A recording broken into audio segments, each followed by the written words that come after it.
Now in this video, we're going to show you how to make this beautiful tulip block.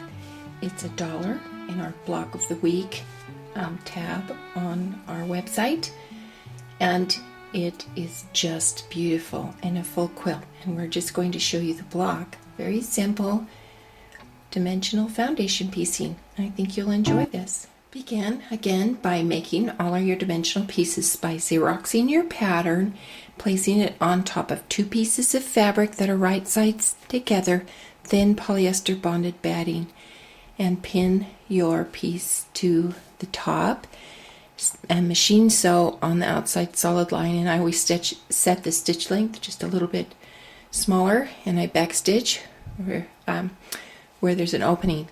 Then I'm going to cut it out on the dashed line like this. Take your paper out and turn it right side out and press it, and just make sure that all your little edges are well defined.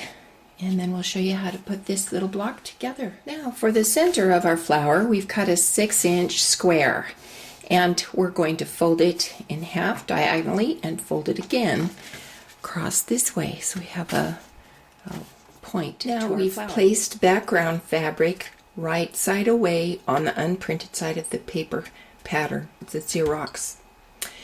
And with this side up, we've machine basted where the petals of the flower go into the seam. Now we've put our folded petal right at the point of where that pin came up, and we can hold it up to the light to make sure that the sides align with the center part. Now it's still, when I've done this, I've blocked my stitches. So I'm going to turn it over again and machine baste where the petal goes into the seam.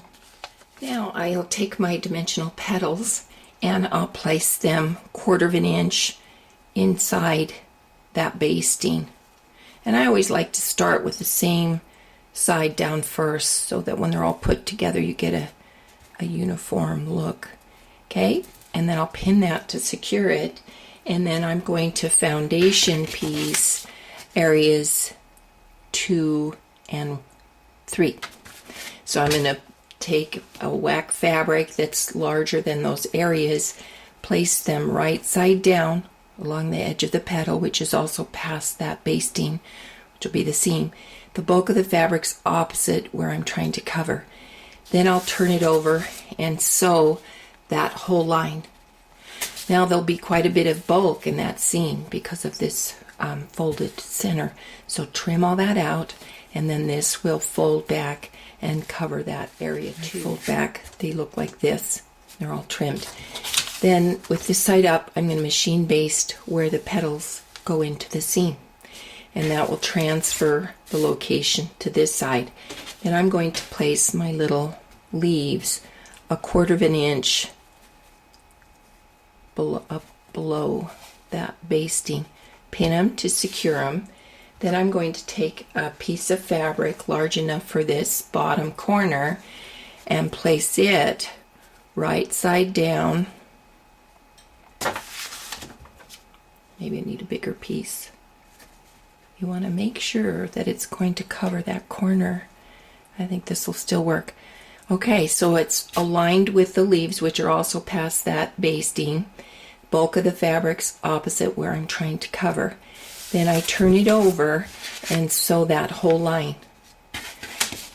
Then I'm going to trim the extra out of the seam, and this will fold back.